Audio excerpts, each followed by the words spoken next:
Selamat datang di Hukum Online Academy. Bersama saya, Mariam Roja. Sekitar satu jam ke depan, kita akan ngobrol-ngobrol tentang hukum. Hukum Online Academy ini tempat di mana kamu bisa berinteraksi secara virtual, mendapatkan insight, dan memperkaya pengalaman dari para akademisi, praktisi hukum, dan juga tokoh hukum. Nah, Hukum Online Academy ini adalah yang perdana. Obrolan hukum online dengan para akademisi hukum dari ujung timur Indonesia sampai barat Indonesia. Nah, kita bisa mengulas tentang pengalaman sebagai akademisi maupun juga sebagai praktisi hukum. Nah, di episode perdana kali ini kami menghadirkan ahli hukum tata negara, Mbak Bivitri Susanti, yang merupakan dosen Sekolah Tinggi Hukum Indonesia Jentera. Nah, selain aktif sebagai pengajar, Mbak Bivitri yang biasa kita sapa dengan Mbak Bibip ini juga merupakan pendiri Pusat Studi Hukum dan Kebijakan Indonesia atau PSHK. Nah, beliau kerap menjadi narasumber dalam seminar atau diskusi ilmiah terkait isu ketatanegaraan, anti korupsi, konstitusi, dan advokasi kebijakan. Pandangan atau pendapatnya juga seringkali kita lihat di media massa, bahkan sering juga menjadi ahli dalam sidang judicial review di Mahkamah Konstitusi. Nah, Mbak Bibip ini dulu S1-nya di Fakultas Hukum Universitas Indonesia, kemudian melanjutkan studi S2-nya, mendapatkan beasiswa dari Shipning, Inggris, di University of Warwick, lulus dengan predikat distinction. Lalu saat ini juga masih terus melanjutkan program doktoral, sedang menyelesaikan program doktoralnya di University of Washington School of Law di Amerika Serikat. Nah, mungkin langsung aja ya kita sapa Mbak Bibip. Mbak Bibip, gimana kabarnya? Sehat-sehat, Mbak? Sehat, alhamdulillah. Semoga semua juga sehat ya. Amin, amin, amin. Wah, ini ternyata audiensnya udah 130-an nih sekarang Mbak Bibip. Mungkin Mbak Bibip mau nyapa teman-teman hukum online dulu, Mbak Bibip, silakan. Halo teman-teman hukum online, thank you ya udah ngundang di acara yang perdana ya, Mer ya.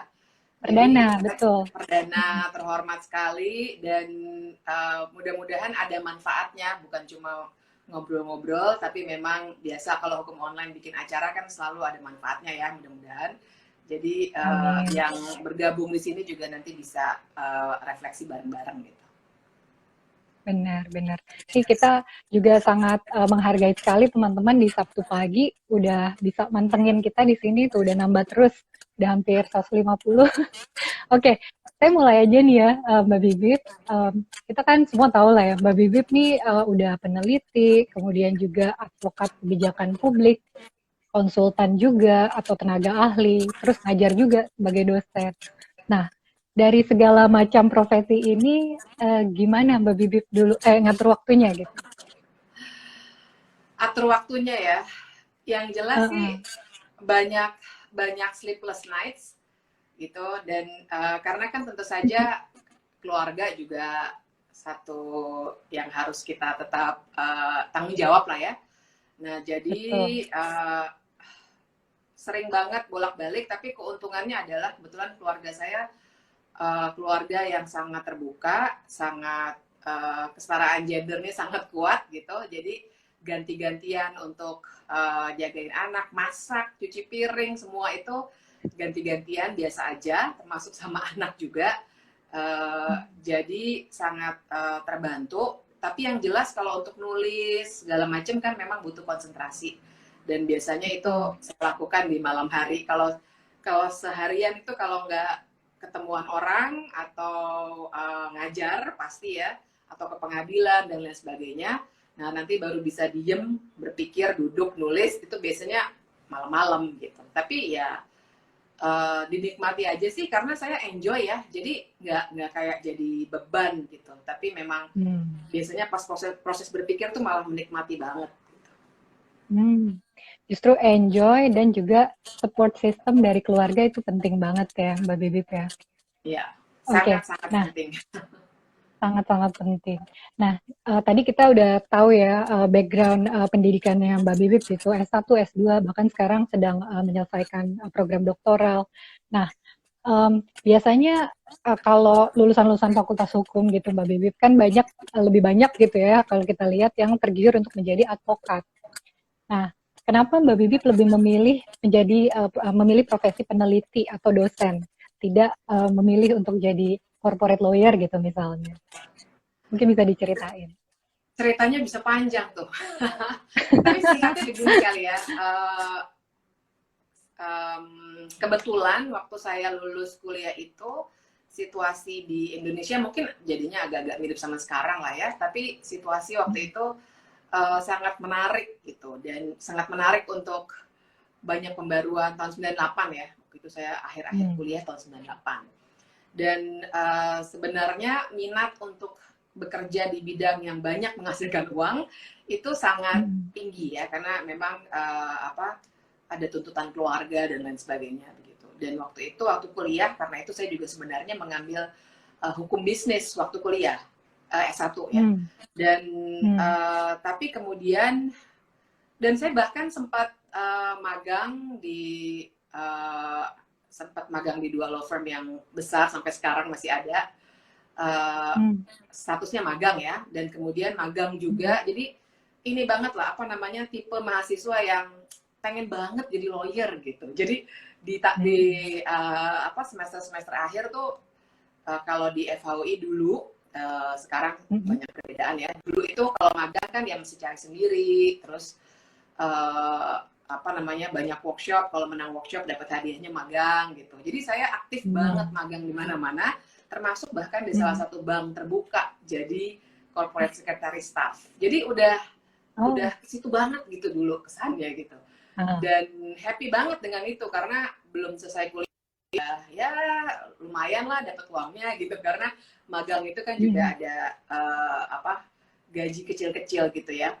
Nah, tapi pas tahun 97 akhir 98 saya banyak banget diskusi, karena saya juga aktif di kampus, di kemahasiswaan di kampus, banyak diskusi sama teman-teman, dan di situ jadi mulai keluar lebih banyak diskusi keperluan pembaruan hukum seperti apa.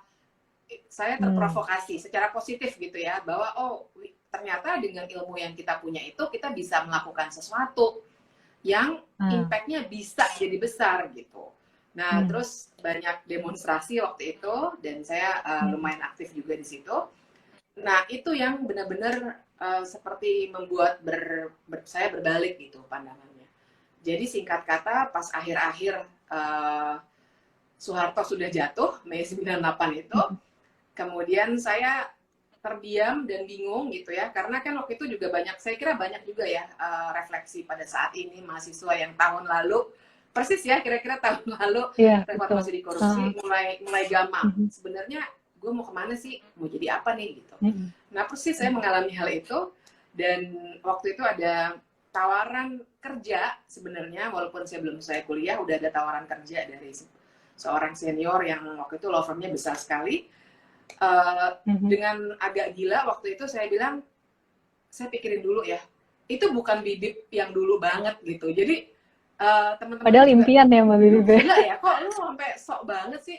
Tapi menariknya adalah gara-gara saya bilang saya pikirin dulu, senior itu kemudian bilang, gimana kalau gitu kita bikin sesuatu yang baru aja yuk gitu. Nah itulah jadi PSHK gitu singkat kata.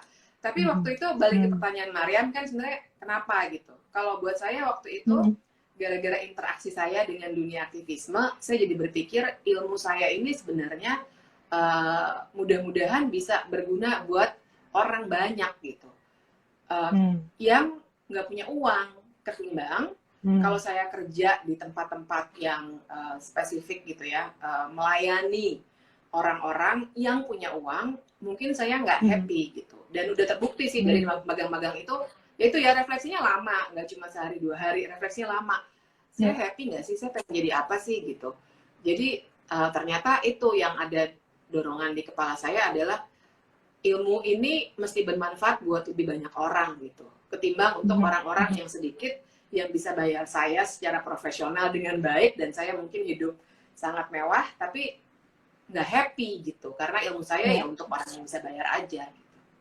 Ya, menarik sekali ya. Jadi terprovokasi secara positif dan benar-benar produk reformasi dulu berarti ya Mbak ya, tahun 98. Nah, sebelum lanjut ke pertanyaan berikutnya, teman-teman untuk yang komentar silahkan di kolom komen, dan kalau mau bertanya jangan ditaruh di kolom komen tapi di icon pertanyaan yang kotak dan ada tanda tanyanya ya. Jadi nanti kita bisa ngobrol, tanya-tanya lagi sama Mbak Bibip.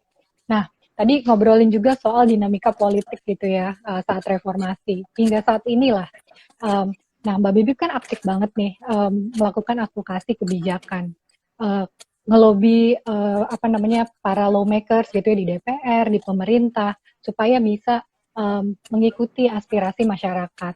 Nah, kalau misalnya dari pengalaman yang udah ada, bisa diceritain nggak apa contoh-contoh advokasi kebijakan yang pernah Mbak Bibip usung, kemudian berhasil diundangkan gitu, atau ya menjadi produk hukum di negeri ini gitu. Nah, saya agak bingung jawab ini karena advokasi kebijakan itu kan jarang sekali yang 100% berhasil ya. Pasti kita harus apa namanya, negosiasikan, dan ada yang kemudian juga ya nggak mungkin 100%, kita mintanya A sampai Z, tapi barangkali karena ada proses lain yang kita juga harus ikuti proses formalnya, mungkin cuma A sampai R gitu misalnya ya. Nah, kalau menghitung itu bahwa sebenarnya sih nggak 100% gitu, tapi mungkin lumayan sehingga jadi merasa oh saya berkontribusi paling tidak gitu. Mungkin misalnya Dewan Perwakilan Daerah ya, waktu itu teman-teman PSHK bikin studi tebal sekali mengenai parlemen bikameral. Itu, dan beda sama yang waktu itu kami usulkan DPD yang sekarang, tapi waktu itu advokasinya cukup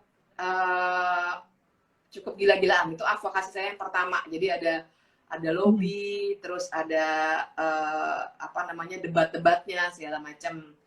Terus juga mungkin undang-undang kewarganegaraan. Saya punya kepentingan juga di situ yang membolehkan dui kewarganegaraan terbatas. Itu juga saya kira satu hal yang anak kawin campur ya Mbak ya. Tentang kawin campur, dan terutama dui kewarganegaraan terbatas untuk anak-anak yang apa namanya, dari perkawinan campur itu gitu. Dan barangkali pemerintahan Aceh juga ya, to some extent. Karena buat saya prosesnya sih, kalau pemerintahan Aceh itu ya, prosesnya yang menurut saya penting. Banyak yang saya kira kita bisa kritik sekarang, tapi intinya adalah prosesnya waktu itu menarik. Dan seperti saya bilang, namanya advokasi kebijakan kan nggak bisa dibilang, nggak bisa klaim gitu, oh ini hasil kerja saya. Pasti nggak gitu, cuma ada kontribusi. Mudah-mudahan sih beneran ada gitu. Nah, kalau saat ini nih Mbak Bibip, kondisi sekarang apalagi sedang COVID gitu ya. Kalau dari pantauan hukum online sih, pemerintah banyak banget ngeluarin peraturan-peraturan baru, apalagi ganti-ganti, sangat-sangat dinamis, bahkan lebih dari 1.000 peraturan gitu ya, dari level undang-undang sampai yang peraturan teknis di bawahnya, dari pengamatan kami di hukum online.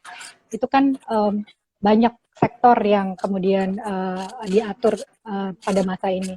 Nah, untuk dari pandangan Mbak Bibip gitu ya, kira-kira apa isu RUU atau kebijakan yang sekarang tuh sangat penting untuk diusung, atau sebaliknya yang harus dicegah? Yang harus diusung sih menurut saya harus terus-menerus disuarakan soal adanya kebijakan yang lebih jelas dalam soal pandemi ini. Karena terus terang aja, kalau menurut saya kita belum punya kebijakan yang jelas betul. Dan kita tahu belakangan ini bahkan ada beberapa epidemiologi yang kemudian keluar juga menyatakan pendapat gitu, bahwa kebijakannya ternyata banyak dikalahkan oleh kepentingan politik dan kepentingan ekonomi gitu. Misalnya pilkada deh, itu yang paling obvious buat saya. Sedih sekali ya, karena kan sebenarnya dibenturkan sekali antara kepentingan ekonomi, kepentingan politik, katanya ini hak untuk memilih. pada seakan-akan mengandaikan bahwa hak atas kesehatan itu nggak ada dalam konstitusi. Ada gitu. Jadi Padahal kesalahan itu hak berpikir konstitusional juga ya. betul, dan kata filsuf-filsuf besar, well-beingnya orang, warga negara itu yang utama di atas semuanya gitu. Itu makanya kalau kita ke pengadilan kan, di pengadilan kita yang ditanya duluan sama hakim adalah Anda sehat. Kalau nggak sehat kita nggak usah memberikan kesaksian atau keahlian atau apapun, karena itu di atas semuanya dalam hukum gitu.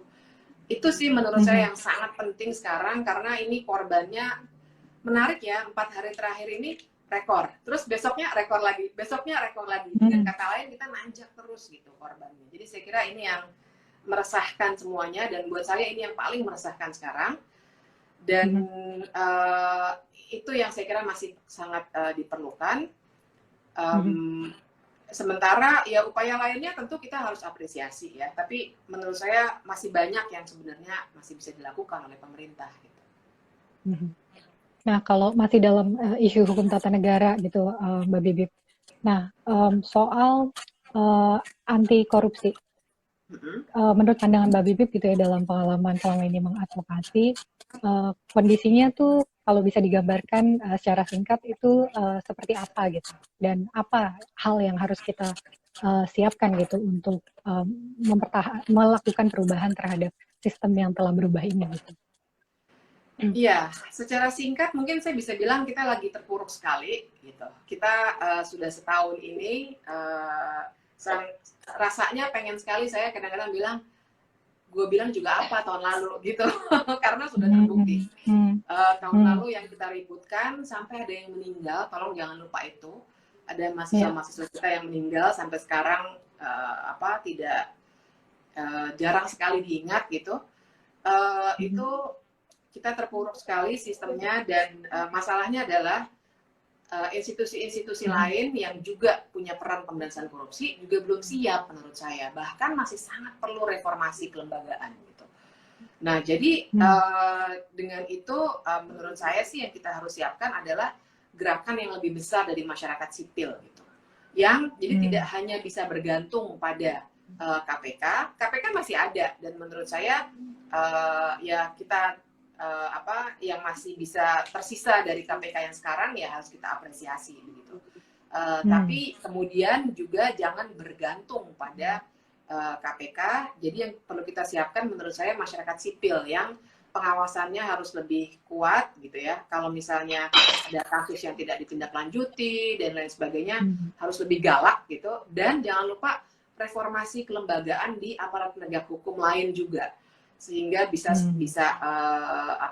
mulai dirapikan pelan-pelan gitu. Itu saya kira yang secara singkat ya. Kenapa? Jadi dua sisi, di satu sisi masyarakat sipil harus lebih aktif lagi mengawasi pemerintah, tapi di sisi lain institutional reform di lembaga-lembaga hukum itu harus tetap diperkuat. Nah, tadi Mbak Bibi sempat bilang masyarakat sipil harus lebih galak. Nah, itu tuh gimana konkretnya gitu Mbak Bibi? Kalau banyak pasti masyarakat yang resah dengan kondisi sekarang, tapi nggak ngerti cara nyalurinnya gimana gitu. Nah itu mungkin bisa dikasih tips-tips berkoalisi atau apa gitu dari pengalaman Mbak Bibi. Iya, saya kira cara orang melawan ketidakadilan gitu ya, itu banyak ya. Jadi ada yang dengan cara menulis misalnya, ada yang dengan cara melakukan tindakan yang sifatnya langsung kepada institusinya.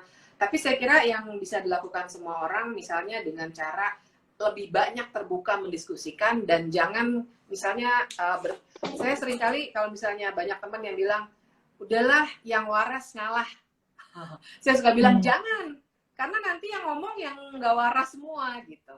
Jadi kalau misalnya melihat ketidakadilan, melihat hal-hal yang nggak benar, misalnya para praktisi hukum lihat hal yang nggak benar di pengadilan harus ngasih amplop misalnya gitu ya. Saya nggak tahu ya, karena pengalaman pasti beda-beda, dan bahkan tiap pengadilan, tiap kejaksaan tuh pasti beda-beda.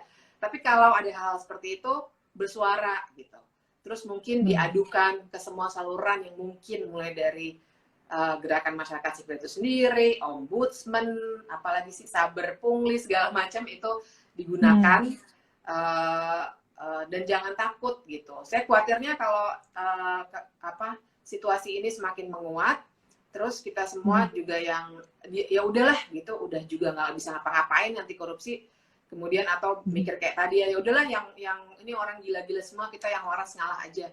Nah, saya khawatir nanti makin lama kita akan makin terpuruk gitu. Jadi lakukan apa yang bisa dilakukan sih, misalnya cuma bisa media sosial, nggak apa-apa.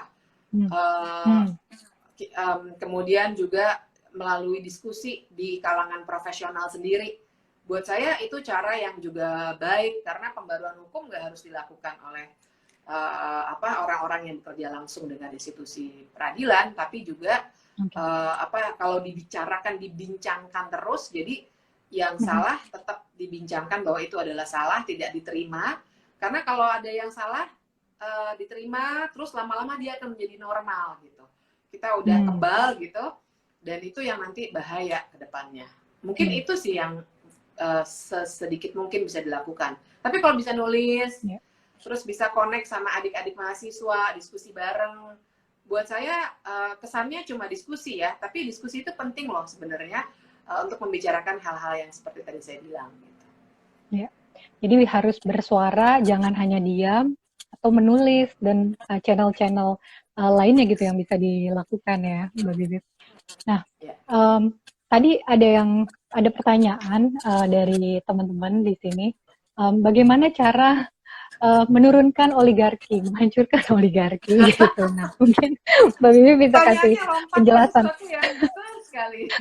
Bener. Mungkin bisa sedikit dijelaskan gitu soal oligarki itu sendiri, dan juga bagaimana sikap masyarakat sipil terhadap menyikapi oligarki gitu. Silakan Mbak Bibi. Secara sederhana, barangkali oligarki itu, karena saya yakin ini teman-teman yang gabung di sini, mahasiswa, praktisi segala macam, mungkin juga yang udah mulai apaan sih oligarki, kayak udah jadi poster demonstrasi gitu. Saya masih punya posternya dari tahun lalu. Tapi sebenarnya oligarki itu alat analisis loh, ibu, bapak, dan adik-adik dan rekan-rekan. Bahwa ini pelajaran nih. Gitu. Bukan poster aksi. Buku-bukunya kalau mau baca yang tentang Indonesia ya ada Jeffrey Winters, ada banyak sih sebenarnya ya. Tapi saya sebut itu karena yang buku yang agak tebal tentang Indonesia bukan Jeffrey Winters. Nah, jadi sebagai alat analisis bahwa ada orang-orang, segelintir orang gitu yang memang punya modal, punya kekayaan yang besar sekali, dan dia kemudian memanfaatkan channel-channel politik yang ada seperti DPR gitu, misalnya legislatif dan eksekutif maupun yudikatif, untuk satu mengakumulasi lebih banyak uang modalnya dia, dan melindungi asetnya dan lain sebagainya. Karena kan semua itu bisa dilakukan dengan kebijakan gitu. Jadi singkat kata, mereka yang mengontrol kebijakannya ke arah mana sehingga menguntungkan mereka yang punya privilege tadi gitu. Makanya ada gap yang makin lama makin besar antara mereka yang orang-orang kaya di Indonesia dengan orang yang miskin di Indonesia. Makin besar aja karena yang kaya makin kaya gitu. Nah, memang sih di semua negara demokrasi liberal oligarki ini ada gitu, yang kan intinya itu ya, yang bisa memanfaatkan sinyal politik yang ada. Jadi nggak cuma di Indonesia. Nah, kalau pertanyaannya gimana menurunkannya?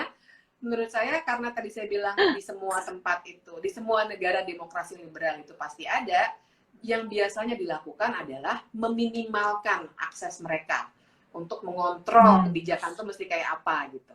Jadi caranya itu melalui membuat aturan main politik yang bisa membatasi masuknya mereka ke pembentukan kebijakan gitu. Jadi misalnya saja dengan aturan main pemilu gitu, caranya gimana supaya dana kampanye, kemudian dana partai politik itu dibatasi atau dibuat transparan. Kemudian demokrasi internal partai politik, jadi berganti orangnya, sehingga ini loh, soalnya undang-undang yang kontroversial dan sangat kental nuansa oligarkinya itu kan misalnya kita sebut saja undang-undang Minerba ya, karena itu heboh banget dan nyata itu ya. Yang sekarang masih dibahas penuh kontroversi, undang-undang Cipta Kerja. Nah, yang semuanya di ruangan IG Live Hukum Online ini mesti pahami juga atau sadari adalah yang ngambil keputusan di DPR kita bukan individu orang-orang anggota DPR yang mungkin waktu itu happily kita coblos karena kita percaya. Bukan. Yang ngambil keputusan itu fraksi. Dan fraksi itu siapa yang kontrol? DPP partai politik. DPP partai politik dipilihnya demokratis nggak? Saya silakan dijawab sendiri. Menurut saya sih enggak. Dikontrol gitu oleh uang juga gitu. Jadi makanya waktu kita judicial review revisi undang-undang KPK, perdebatannya di uji formil ya di Mahkamah Konstitusi adalah ini yang datang kok nggak quorum. Nah tapi argumennya loh semua fraksi datang. Cara ngambil keputusan di DPR adalah ngitung quorumnya fraksi ya, jadi bukan anggotanya ya Mbak ya? Bukan gitu. Jadi kan dengan itu juga salah satunya oligarki mudah masuk. Kalau saya lagi advokasi kebijakan, mau lobby untuk suatu kebijakan di DPR, terus terang ya, teman-teman yang sering advokasi pasti tahu, saya nggak melobi orang-orang yang saya tahu nggak punya pengaruh. Saya mendingan langsung ke DPP partai politik, karena saya tahu mereka yang kontrol. Nah ini kan menunjukkan bahwa kalau misalnya partai politiknya tidak demokratis, kemudian masuklah orang-orang yang kita sebut oligarki tadi, dengan mudah mereka akan mengontrol undang-undang apa yang harus ditahan, undang-undang apa yang bisa dikeluarkan segera, kayak undang-undang Minerba itu. Gitu. Benar. Jadi kalau dilihat alurnya itu sebenarnya panjang ya, nggak bisa kita lihat di ujungnya doang pada saat DPR dan pemerintah mengambil keputusan untuk mengesahkan peraturan tertentu. Nah, tapi sebenarnya teman-teman sistemnya itu sendiri ada sistem partai politik, ada sistem undang-undang korupsi juga, gimana cara supaya oligarki ini nggak masuk ke dalam sistem dan mengendalikan isi dari pasal-pasal yang akan mengatur kita gitu ya kira-kira Mbak Bibip. Jadi memang keaktifan masyarakat untuk bersuara, terutama juga mengikuti proses pembahasan peraturan perundang-undangan itu sangat penting karena itu yang nanti akan ngatur kita sendiri gitu. Nah, ini menarik sekali. Tadi udah ada ilmu baru soal oligarki dan ingat kalau yang ngambil keputusan itu sebenarnya kalau ditarik lagi ke belakang itu DPP partai politik gitu ya. Jadi teman-teman udah bisa metain nih kira-kira kalau mau melakukan strategi advokasi yang paling strategis masuknya lewat mana. Nah ini ilmu juga nih buat teman-teman. Nah mungkin kita udah habis ngobrolin soal politik-politik. Aku juga pengen nanya-nanya nih Mbak Bibip soal pengalaman Mbak Bibip di Sekolah Tinggi Hukum Indonesia Jentera. Nah ini menarik juga soalnya yang aku tahu di Jentera tuh emang punya sistem yang agak beda gitu ya. Nah kalau di sana Mbak Bibip ngajar mata kuliah apa nih Mbak? Yang pasti yang rumpun hukum kami bidang studinya namanya bidang studi konstitusi dan legisprudensi. Jadi saya ngajarnya hukum tata negara, terus ada kebijakan publik, advokasi kebijakan, terus lembaga legislatif. Tapi di luar yang rumpun tata negara itu, ada yang juga menarik mata kuliahnya namanya teori kekuasaan dan lembaga-lembaga negara. Itu juga saya mengajar itu. Tapi di luar itu juga mengajar yang ilmu dasar. Yang saya sangat nikmati itu prosesnya itu penalaran hukum, legal reasoning ya, karena saya tahu nggak banyak mata kuliah fakultas hukum yang punya mata kuliah itu. Dan kemudian juga ada yang namanya PKA, pengantar kemampuan akademik. Itu menariknya karena bagian yang saya ajar adalah berpikir kritis. Itu juga critical thinking. Excited dengan itu, berpikir kritis sama dasar-dasar menulis gitu-gitu. Banyak sih, tapi yang seru-seru aja yang saya sebut.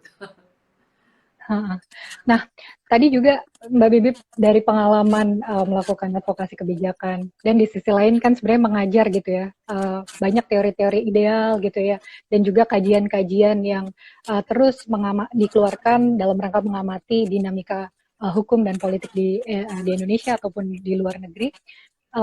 Dari pengalaman Mbak Bibip, pernah nggak ngerasain kayak sedih, kecewa, semangat menurun gitu dalam melakukan advokasi kebijakan, karena di sisi lain teori-teori idealnya tuh ada gitu, jadi kayaknya gemes gitu, rata pengen ngerubah sesuatu. Nah itu pernah nggak ngerasain kayak gitu? Waduh, ini mungkin bisa di-share juga. Karena jawabannya adalah biar teman-teman juga tahu nih. Sebenarnya sering loh. sebenarnya sering. Ah, hmm, Karena maksudnya I take this rather personally gitu, kerjaan, karena ini kan kerjaan yang memang uh, saya suka banget, game saya enjoy banget, makanya sampai memilih ya udahlah nggak mau jadi corporate lawyer, mendingan kerja di sini. Jadi emang all out banget gitu. Jadi karena itu kalau misalnya ada yang mengecewakan, itu sering kecewa. Misalnya tahun lalu persis reformasi di korupsi, itu saya kira banyak sebenarnya ya, kayaknya banyak deh di media sosial yang mengeluh hal yang serupa. Itu salah satu momen di mana saya ngerasa kayak yang, jadi selama ini gue ngapain aja gitu, hancur semua gitu. Nah tapi jadi momen itu ada. Terus pernah juga tadi lupa disebutin tuh, salah satu yang buat kami cukup berhasil, blueprint pembaruan Mahkamah Agung. Itu juga konkret banget yang didorong gitu ya. Nah, jadi blueprint tuh udah semangat pembaruan Mahkamah Agung gini. Terus ada yang hakim ketangkep. Itu juga mukulnya tuh keras loh kalau di kalangan kami yang kerja langsung dan kerja sama hakim. Itu gitu. Jadi momen-momen itu pasti ada sih. Tapi buat saya itu jadi yang tahun lalu yang mukul banget gitu ya, karena jadi banyak refleksi, karena ternyata nggak cuma KPK kan waktu itu, sebenarnya banyak yang makin lama kayaknya makin turun gitu.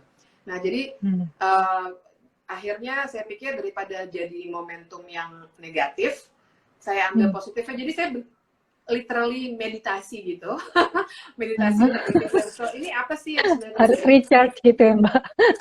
Jadi mikirin secara serius, nggak cuma sambil main gadget, karena buat saya itu kayak distraction aja ya kalau main gadget, tapi benar-benar mikirin gitu, ini apa yang terjadi dan apa yang harus kita lakukan gitu, apa yang salah sebenarnya. Makanya akhirnya momentum refleksi kayak gini nih, bisa sharing gitu, saya sering sharing bahwa kita memang dulu itu tahun 98 kesini 22 tahun kita agak lengah untuk melihat oligarki ini gitu.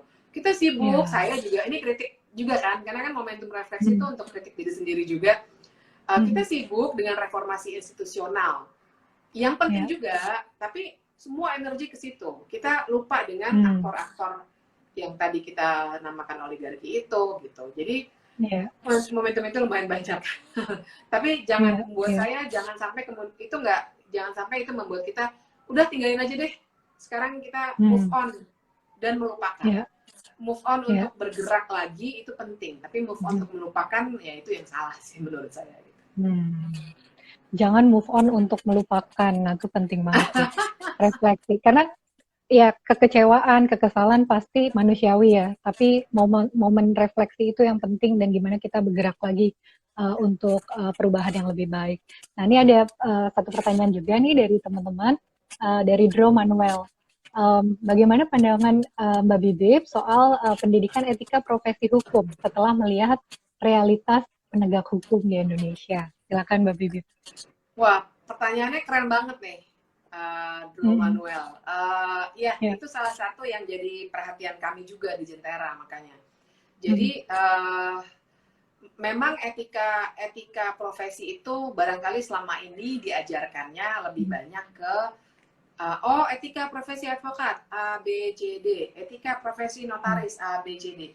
Tapi jarang sekali mata kuliah etika profesi. Ini yang kami coba rombak di Jentera juga. Itu memberikan contoh-contoh mengenai dilema etik yang konkret gitu. Karena masalah pada etika secara umum, apalagi etika profesi hukum, itu adalah kita akan selalu ketemu dilema etik itu, di mana kita harus memilih apakah kita melakukan A atau melakukan B gitu. Nah, menurut saya yang harusnya, kan pertanyaannya ke ininya ya, pengajarannya ya. Menurut saya yang harusnya lebih banyak dipupuk itu adalah memecahkan dilema-dilema etik itu. Dan kemudian dilema etik itu juga tidak hanya dikunci dalam misalnya profesi advokat atau notaris, enggak. Karena kita juga harus sadari lulusan fakultas hukum itu sebenarnya lapangan kerjanya luas sekali gitu. Dan dilema etik bisa ketemu di mana saja. Ketika dia menjadi ASN misalnya ya, jadi jaksa, jadi panitera, mungkin kita nggak tahu gitu. Ataupun profesi lain yang benar-benar barangkali bisa kita lihat sebagai bukan profesi hukum gitu. Tapi sebenarnya setiap orang yang pernah sekolah hukum harus paham betul etik itu. Itu sih yang saya kira harus diperbaiki dari metode pengajaran. Makanya Jentera sebenarnya ada kerjasama sama beberapa kampus lain untuk membangun legal reasoning dan etika, terutama di kampus-kampus di Indonesia bagian timur gitu. Persis karena alasan ini, ada kegelisahan tinggi. Kok ada advokat yang malah nutupin kebohongan kliennya, bahkan ikutan bareng-bareng bohong gitu kan. Nah, buat ada saya jaksa yang begini juga. Values-nya tuh kurang di pendidikan ini. Dan buat saya values etik itu nggak cuma di mata kuliah etika profesi loh. Harusnya setiap mulai dari orientasi maba bahkan kalau untuk yang anak hukum ya, sampai di semua kuliah hukum acara pidana kita kasih lagi, jangan begini. Ini yang sering akan kalian temui. Jadi di setiap di setiap mata jadi kuliah harus masuk di semua mata kuliah gitu ya. Values Soal value dan etika hukum. Menarik banget. Nah, Mbak Bibip nih kita banyak banget sapaan dari teman-teman dari Makassar, dari Salatiga, Udayana, dari mana lagi tadi banyak yang menyapa. Terima kasih teman-teman udah ikutan diskusi di Hukum Online Academy. Nah, mungkin pertanyaan terakhir Mbak Bibip, apa nih pesan-pesannya untuk teman-teman baik mahasiswa maupun juga teman-teman yang bergelut dalam profesi di bidang hukum untuk sama-sama melihat dan peduli juga terhadap dinamika ketatanegaraan kita dan juga demokrasi, dan gimana cara supaya kita bisa saling bekerja sama dan menguatkan satu sama lain. Ini pertanyaan bagus banget nih. Ya, yang harusnya disiapin kali ya. Bisa panjang nih. Tapi kalau mungkin pesan pentingnya adalah you can be a legal reformer anywhere gitu. Jadi mau jadi apapun, misalnya ada yang tapi kan gue cuma kerjanya cuma kayak gini, gue bisa apa sih? Jangan berpikir gitu. Karena buat saya semangat untuk pembaruan hukum itu kalau dimiliki oleh semua orang, mau in-house lawyer, kayak notaris, corporate lawyer, apapun gitu ya, litigasi dan lain sebagainya, dan mahasiswa tentunya, kalau kita kerja bareng tuh energinya bakal luar biasa banget gitu. Dan cara pembaruan hukum itu nggak harus ngasih kertas kebijakan kok, bahkan menyuarakan hal yang nggak bener, terus bilang ke klien nggak bisa, ini salah, itu udah pembaruan hukum loh menurut saya, bicara etika profesi. Jadi jangan dianggap sepele jadi yang kayak begitu. Anything you can do untuk bilang ini salah, nggak boleh Pak atau Bu, itu sebenarnya udah pembaruan hukum. Jadi lakukan aja itu. Dan kolaborasinya menurut saya sih kalau menggunakan platform yang ada, misalnya hukum online ya, banyak cara juga melalui hukum online, melalui menulis gitu ya, dan lain sebagainya, itu yang bisa digunakan melalui gatheringsnya, networkingnya, hukum online kan juga banyak ya. Buat saya itu hal-hal kecil gitu, tapi sebenarnya meaningful, supaya kita create energy untuk pembaruan itu. Gitu. Oke. Saya mau panjang-panjang takut udah kehabisan waktu soalnya. Iya, jadi kita bisa jadi legal reformer anywhere. Nah, itu pesannya Mbak Bibip. Kita nggak terasa ngobrol udah 46 menit, dan memang udah waktunya untuk pamitan nih Mbak Bibip, karena emang waktu sudah menunjukkan jam sekian. Untuk teman-teman hukum online, saya juga mau ngasih tahu bahwa kita baru meluncurkan premium stories, di mana teman-teman bisa mendapatkan artikel premium mengenai hukum yang disajikan secara mendalam dan komprehensif. Nah, premium story sendiri membahas isu, tren, problematika hukum yang berdampak pada perkembangan hukum dan bisnis di Indonesia. Nah, ini pasti penting banget untuk menambah wawasan dan referensi teman-teman. Dan sekarang lagi free trial selama 30 hari. Jadi teman-teman nggak perlu ada download aplikasi segala macam, tinggal masuk aja, bisa diakses di web. Nanti teman-teman dalam 1 hari dikirimin berita yang in-depth banget, dan itu sangat bermanfaat. dan di setiap hari Sabtu dikirimkan juga rekapnya langsung ke email teman-teman. Jadi jangan lupa untuk daftar Premium Stories untuk coba trialnya selama 30 hari ke depan.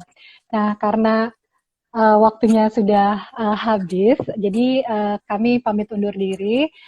Sekali lagi terima kasih banyak Mbak Bibip dan terima kasih juga atas kehadiran teman-teman dalam forum virtual ini. Sampai penutupan ini masih ada sekitar 120-an orang yang masih standby. Semangat terus teman-teman. Jangan pernah patah semangat melakukan perubahan reformasi hukum khususnya untuk teman-teman yang ada di bidang hukum.